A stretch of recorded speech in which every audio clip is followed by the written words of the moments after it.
Martin, comment on peut vraiment réconcilier la justice et l'amour de Dieu? Ça a l'air vraiment à pas aller ensemble. Je commence à te parler de 3 attributs de Dieu.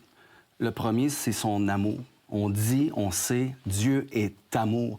Il y a l'auteur du Voyage du pèlerin, John Bunyan, qui a dit « Dieu est amour, s'il cesse d'aimer, il cesse d'être. » Donc, il est amour, il ne peut pas ne pas aimer, il ne peut pas cesser d'aimer. Le deuxième attribut de Dieu, sa sainteté. Dieu est saint. Même la Bible dit 3 fois saint. Saint, saint, saint est l'Éternel des armées. Alors, Dieu ne peut pas cesser d'être saint. C'est sa personne. Bien, le troisième, c'est sa justice. Dieu est juste. Il ne peut pas cesser d'être juste. Tu sais, dans le jardin d'Éden, il place Adam et Ève. Qu'est-ce qu'il leur a dit? Si vous mangez du fruit de l'arbre, dans la connaissance du bien et du mal, vous mourrez, c'est certain. Ça ne peut pas être plus clair. Est-ce que Dieu pourrait échapper cette parole-là après coup? Non. Imagine qu'il mange le fruit, puis que Dieu arrive, puis « Oh, je vais laisser passer celle-là, tu sais. » Non, Dieu a dit ça. S'il laisse passer ça, il est injuste. En fait, il serait menteur. Ouais. Et ça se peut pas. La meilleure façon d'expliquer cette tension-là entre son amour et sa justice, c'est une histoire, moi, que j'aime raconter dans les camps pour enfants.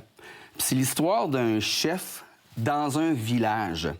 Puis dans le village, écoute, ça va bien, la justice, tout va bien, mais à un moment donné, il commence à avoir des vols. Il y a quelqu'un qui vole. Et toutes les semaines, ça se répète, des vols.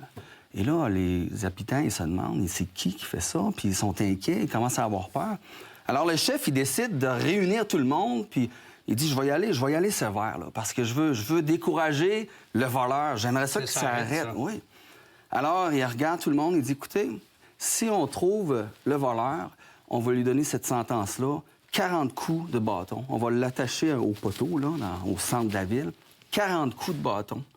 C'était pas nécessairement ce qu'il voulait faire, mais il voulait décourager les gens. Il dit, c'est sûr que ça va arrêter. Ouais.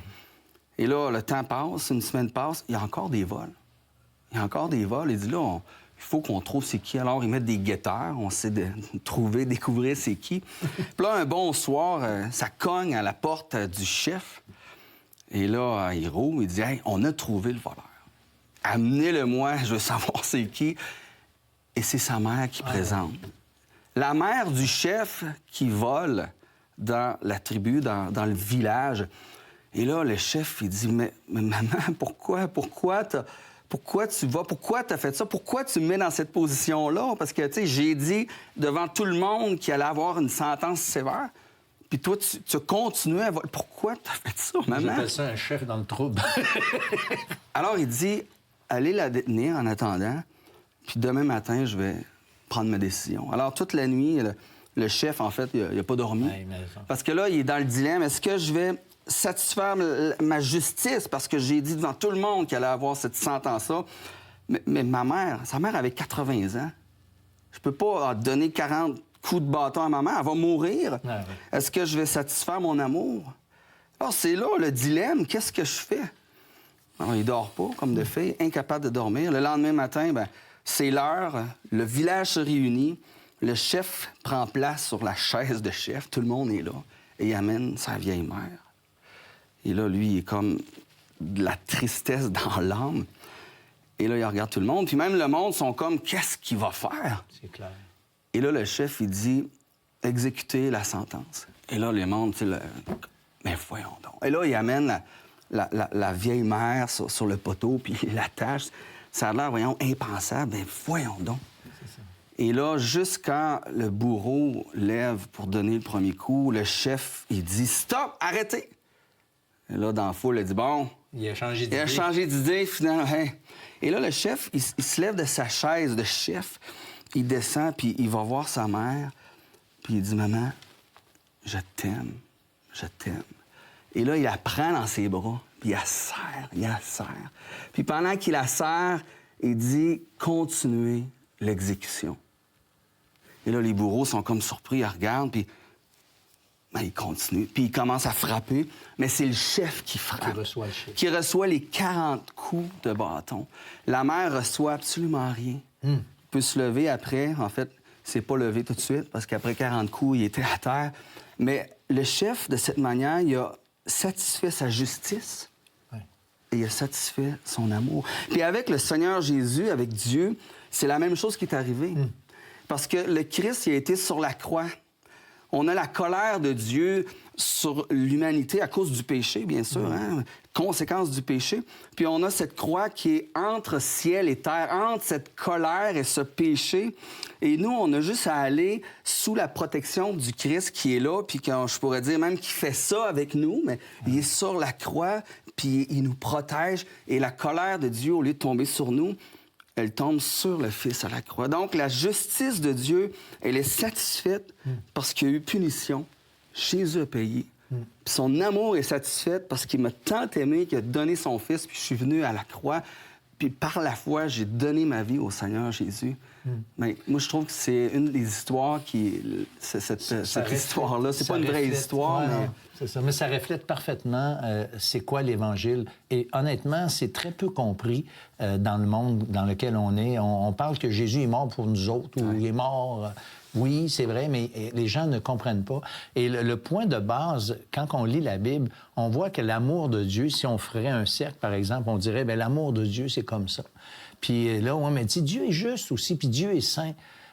Oui, c'est vrai, regarde, Dieu est juste, oui, Dieu est saint. Oui, c'est ça, tu comprends? Du gros sac de l'amour. Dans notre tête, là, c'est comme ça. C'est comme si l'amour bannirait ou éliminerait la justice, tu sais, que Dieu pourrait juste utiliser comme, mettons, un jour, c'est que Dieu, ah non, mais là, je t'aime, je vais laisser faire ma justice. Mais c'est pas le Dieu de la Bible. Le Dieu de la Bible, c'est un Dieu qui est amour, mais il faut faire le cercle de la même grandeur. Il est juste.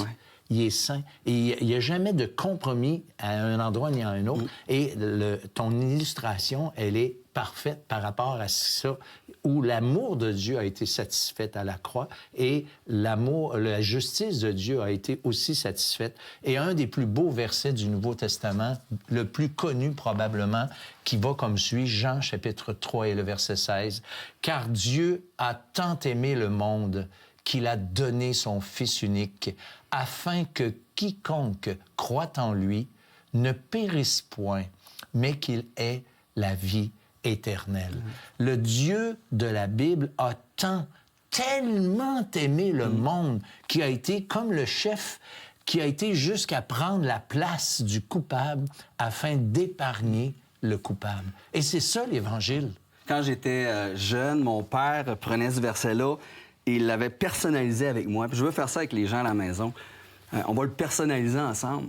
Au lieu de le monde, quiconque, mais on va mettez votre nom. Je vais le faire avec mon nom, mais car Dieu a tant aimé Martin, qu'il a donné son Fils unique, afin que Martin croit en lui, ne périsse pas, mais qu'il ait la vie éternelle.